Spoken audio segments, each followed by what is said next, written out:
ഇന്ന് രാവിലെ വണ്ടി സ്റ്റാർട്ടാക്കി നോക്കിയപ്പോൾ പതിവിൽ കൂടുതൽ നോയ്സും വൈബ്രേഷനൊക്കെ നോക്കി ബോണറ്റ് ഓപ്പൺ ചെയ്ത് നോക്കിയപ്പോൾ എയർ ഫിൽറ്ററിലേക്ക് പോകുന്ന ഈ പൈപ്പ് ഇത് എങ്ങനെ പൊട്ടിക്കിടക്കണം. ഇതിന്റെ പ്രൈസ് ചെക്ക് ചെയ്തപ്പോൾ ഏകദേശം 2000 രൂപ അടുത്ത് വിലയുണ്ടെന്ന് അറിഞ്ഞപ്പോൾ നമ്മൾ എന്തെങ്കിലും ചെയ്ത് ഫിക്സ് ചെയ്യാന്ന് വിചാരിച്ചു.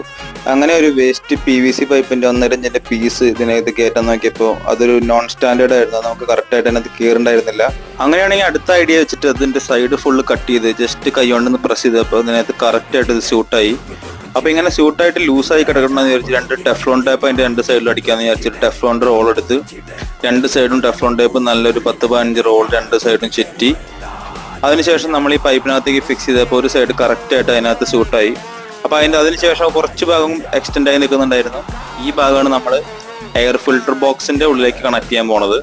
ഈ പൈപ്പ് അവിടെ ഇല്ലെങ്കിലും പ്രത്യേകിച്ച് വണ്ടിക്ക് ഫംഗ്ഷണലി പ്രശ്നങ്ങളൊന്നുമില്ല. ഇൻ കേസ് നമ്മൾ വെള്ളത്തിലൂടെ വണ്ടി ഓടിക്കുമ്പോൾ എയർ ഫിൽട്ടർ വഴി എഞ്ചിനിലേക്ക് പെട്ടെന്ന് വെള്ളം കടക്കുന്നത് ഈ എക്സ്റ്റൻഷൻ പൈപ്പ് ഒഴിവാക്കും.